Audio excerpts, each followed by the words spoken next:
Once there was a donkey named Gray who had carried heavy sacks to market for more years than anyone could count. One morning, his owner looked at him and said, "You're too old to be useful," and decided there'd be no more oats for Gray. Gray didn't wait to hear more.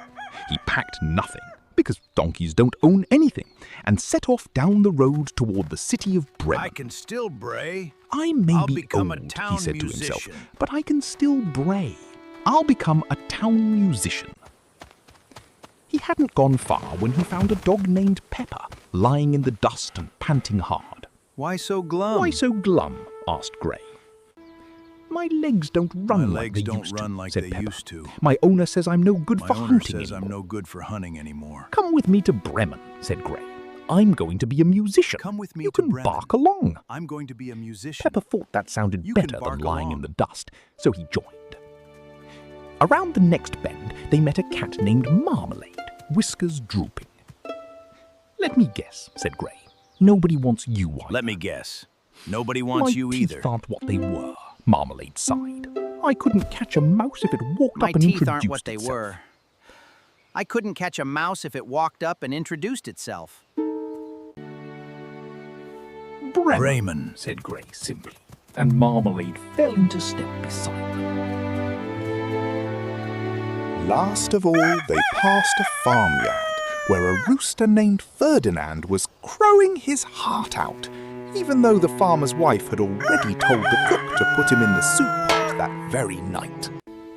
"Why crow if no one's listening?" asked Gray. Because it's the one thing "Because I'm it's still the one good at, thing I'm even if still nobody good wants to at," hear it said anymore. Ferdinand. "Even if nobody wants to hear it anymore." We want to hear it. "We want Come to make hear music it," with said us. Gray. "Come make music with us." I'll be glad to. So the four of them, a donkey, a dog, a cat, and a rooster, none of them wanted any more by anyone, walked on together toward Bremen. But Bremen was far, and night fell before they arrived. They found a dark forest, and deep inside it, a little house glowing with lamplight. Gray crept up first and peered through the window. Inside sat a gang of robbers, feasting on bread and roasted meat and gold coins piled up like little mountains. "There are too many of them for us There to are simply too many walk of them in," for us to Gray simply whispered to the walk others. in. But maybe we don't need to walk in at all. He had an idea. Pepper stood on Gray's back. Marmalade climbed onto Pepper. Ferdinand fluttered up to sit on Marmalade's head. Then, all at once, on the count of 3, Gray brayed. "Hee-haw!" Pepper barked. "Woof, woof!" Marmalade yowled. "Meow!" Ferdinand crowed. "Cock-a-doodle-doo!" And with the noise, the whole wobbly tower of animals came crashing through the window in a tangle of hooves and paws and feathers. The robbers didn't stay to find out what sort of creature could make a sound like that.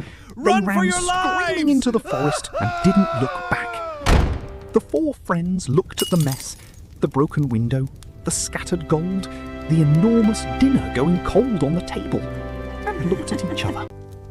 "Well," said Gray, "nobody in Bremen makes music Well, quite nobody like in that." Bremen makes music "Nobody quite like anywhere that. does," said Marmalade, Nobody already curling anywhere up by does. the fire. They ate the robbers' supper, and it was the best meal any of them had had in a long time. Then they found soft places to sleep. Gray in the yard, Pepper by the door, Marmalade by the warm ashes, and Ferdinand up on the roof beam, where he could keep watch and crow at the sunrise. They never did make it to Bremen. They didn't need to. They had found exactly what they'd set out looking for. Not fame, not a stage, but a place where each of them still mattered, and friends who thought their particular kind of noise was worth hearing.